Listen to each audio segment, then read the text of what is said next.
Assalamu alaikum warahmatullahi ta'ala wabarakatuh.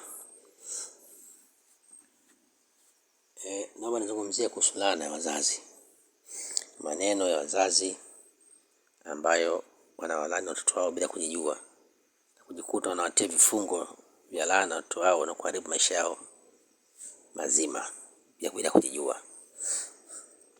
Nimezungumzia katika somo lililopita laana za ukoo zinavyoathiri maisha ya watu, vinawapa vifungo na kuathiri maisha yao. Vifungo vya laana za ukoo. Hata fanyeje, utibiweje, utoe pesa wapi, umage pesa hata milioni 20, bila kufatua ilana, hutakaa ufunguke, hutakaa ufanikiwe. Watu wanatupa pesa, nalalamika tupa pesa sana, kumbe chanzo ni laana, vifungo vya laana za ukoo. Nimeelezea pale sababu za laana hizo kama 6. Sasa leo nachukua hii moja tu nifanue, ambayo hii ndio natugusa sisi wote hapa upande wa wazazi. Laana ya midomo, maneno ya wazazi, mababu, mabibi, mashangazi na kadhalika. Kumekuwa na hali ambazo tunachukulia kwa ni kawaida kwa watoto wetu, kumbe bila kujua tunawafunga vifungo watoto wetu, vifungo vya laana, na hivyo kuharibu mustakabali mzima wa maisha yao. Leo tutazungumzia kauli mbaya za wazazi, kauli ambazo zinawatia laana watoto kutoka wazazi.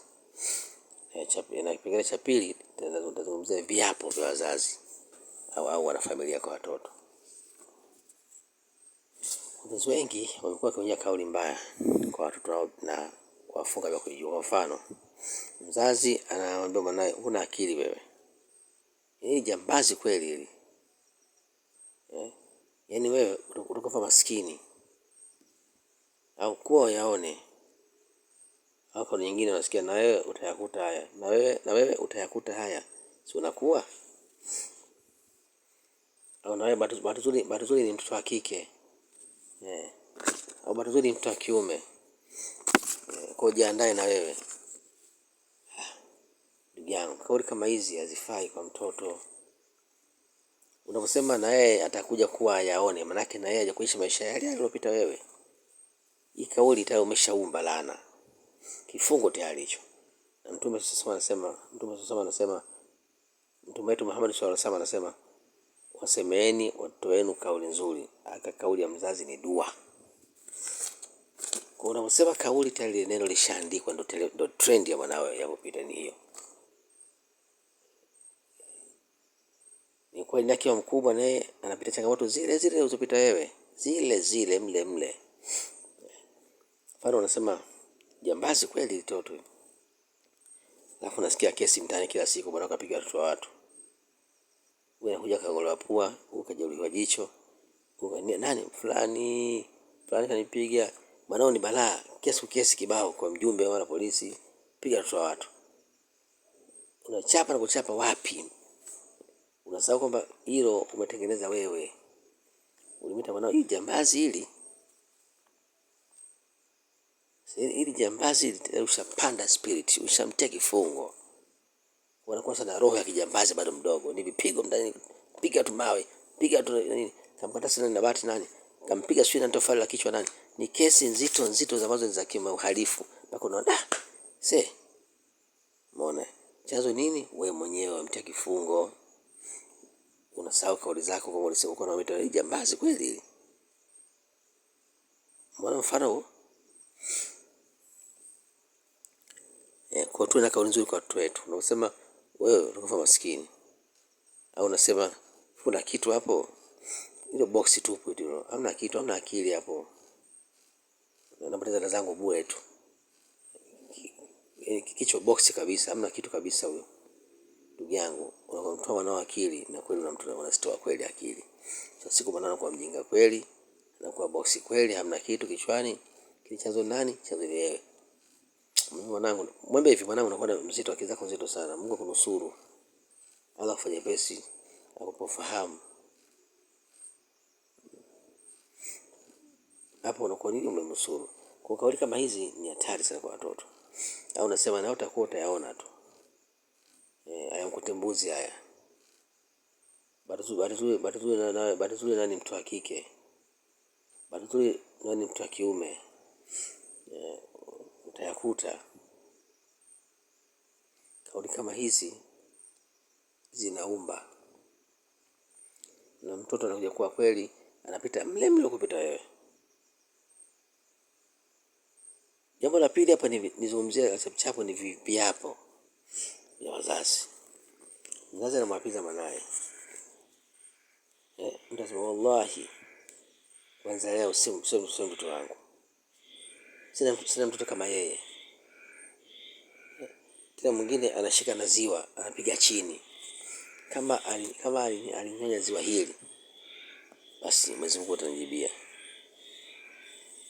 Atakuja anatambaa kwa magoti.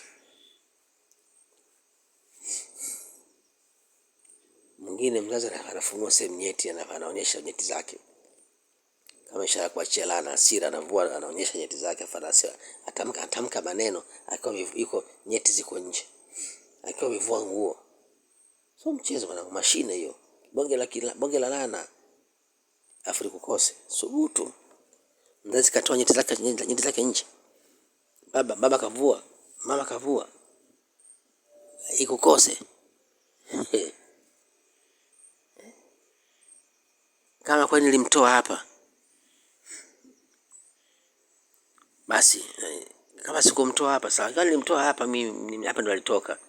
Basi Mwenyezi Mungu nilipie. Liwe jua lake mvua yake. Atakuja hapa. Kabebwa. Na kweli shehe utabebwa, utapelekwa umebebwa. Mwingine mama anapiga ziwa chini kwenye ardhi. Anaapia, anashika tumbo. Kama nilimweka tumbo miezi 9 humu. Ndio anafanya hivi leo. Kama nimeweka tumboni miezi 9 humu, nimkuta kadha. Na kweli shehe chumba kikuachi. Sasa bahati mbaya mtu kaachezwa laana, pengine amechea umesikia au mbele yako unashuhudia au umesikia kwa watu wameambiwa na mamako shakulani na ukapuuzia, haujasikia maskini. Baba yako amekulani hujasikia. Sasa siku ninakukamata, maisha yako mjini yanaharibika. Kuna kazi nzuri, kwa bosi mkubwa, kwa biashara mkubwa, sasa kwa mambo yanafanyaje? Yanaanza kuharibika. Shilingi 100 unatafuta. Sasa siku wapi kijijini?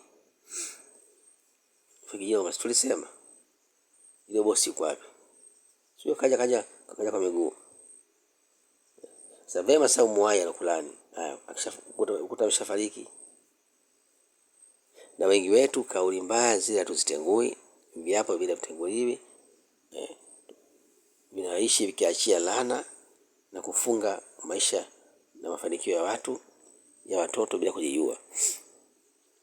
Njia ambayo nilikuwa nikishuhudia wazee wetu wakitumia kutengua kauli pale yani. Unasikia sema taafifu. Mungu aepushie mbali. Huko unaashiria vimate upande wa kushoto chini. Taafifu unasikia taafifu Mungu aepushie mbali. Matatu. Taafifu Mungu aepushie mbali. Tayari ile kauli umeshaitengua pale. Pale umetengua kauli. Hii ndio njia ambayo nimeona wakitumia wazee kutengua kauli pale. Wengi mmeachia kauli hizo mbaya, mmeachia viapo na mtu mmeng'ang'ania, bahati mbaya kama mhusika anafariki hajatengua kile kiapo. Hajafuata taratibu hata kumfungua ile bana, arudi kama kawaida. Hivyo basi.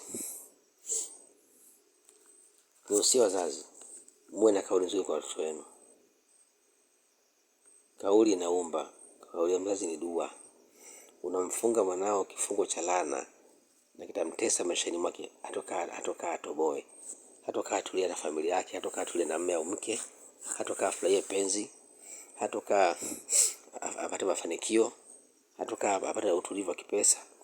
Pesa atapata kizitapita, na akipata pesa kupata nyingine kazi. Ile hela inaisha, nyingine hajapata. Unasikia habari hizo? Umeshamtia kitanzi. Alikuwa na kazi nzuri, sasa kazi inakwisha, biashara zinakufa. na ulikuwa kapuku, unapita maisha yale yale ulioishi wewe ya umaskini. Hizo nini? Kifungo umemfunga wewe bila kujijua au kwa kujua. Tuna mifano mingi sana mjini hapa, sitaki somo liwe refu. Na watu leo hata kupanga chumba na shindwa, wanakaa wanalala barazani. Kisha mama yake amfariki, anamuita mwanangu njoo, anashindwa kwenda, nauli hana, njoo, nauli hana, kachukulia poa. Kuna nauli hana, hela kwa chakula hana. Mpaka mama kafariki yule. Mama sio anaongea maneno gani katika ugonjwa wake. Mama tukafariki. Jamaa leo kutoka dereva daladala leo yeye analala kibarazani. Wenyewe wamempa stara, basi lala hapo nje, sawa. Wanalala ndani, yeye bwana analala barazani. Nao na visa vingi tu. Mama mlalo mlani mwanae. Kisa kavunja sahani yake, sio bakuli lake la udongo. Kamwambia na wewe ivunjike mifupa yako kama ulivyovunja sahani ya chombo changu hiki. Kae umri wa utoto huo. Basi kasahau miaka kapita chombo mzima. Kijana amekuwa, kasoma mpaka chuo kikuu, pata kazi nzuri. Anajenga nyumba yake nzuri ya kisasa. Hasa katika kaguzi nyumba yake iko site, anazunguka anaangalia nyumba yake iliyojengwa na mafundi. Ghafla tofali kuna kozi kadhaa zikashuka ukuta. Ukamshukia. Ukamtoa mzima lakini amevunjika. Mama anapiga simu, oh mwanangu maskini mwanangu, pale kachukua ilham, Allah akamkumbusha kiapo ulichoapa mwaka fulani kwamba avunjike kama ilivunjika sahani hizi, kwa kimetimia mwanao kavunjika leo. Pale alikumbushwa kiapo chake pale. Miaka chungu nzima fikia tangu mtoto mdogo miaka 6 7 miaka 8 tuchukulie miaka 8 ndio mpaka amesoma chuo kikuu kaanza kazi. Miaka mingapi imepita? Miaka zaidi takriban 20 na hata 20. Lakini Allah alimhifadhi na alihifadhi kauli yake. Na hatimaye akaja kaitimiza kauli yake kwa wakati anataka yeye. Baada ya miaka takriban kama 20 na Allah akaja kaitimiza ile kauli. Ikatimia. Miaka chungu zilizopita. Akaambia tulia, uliapa nyuma avunjike kama vile chombo hiki, tayari tumejibu dua yako. Maana madhara yake hao, wazazi tuwe makini. Kama umeshamlani mwanao laana za kutosha, kwa kujua ama kutokujua, nitafute haraka sana tupangue hizo laana. Kuna njia za kitaalamu, njia maalum za kiroho za kupangua hiyo laana. Sio kila mtu anaweza. Narudia tena, sio kila mtu anaweza. Nataka utaalamu wa hali ya juu kupangua laana ya ukoo. Na laana za maneno kwa wana ukoo, wazazi, babu, bibi, shangazi na wengineo. Namba yangu inapita hapo chini. Alama kujumlisha 255 744 360 575. Wa ila liqai wa hada, assalamu alaikum wa rahmatullahi ta'ala wa barakatuh.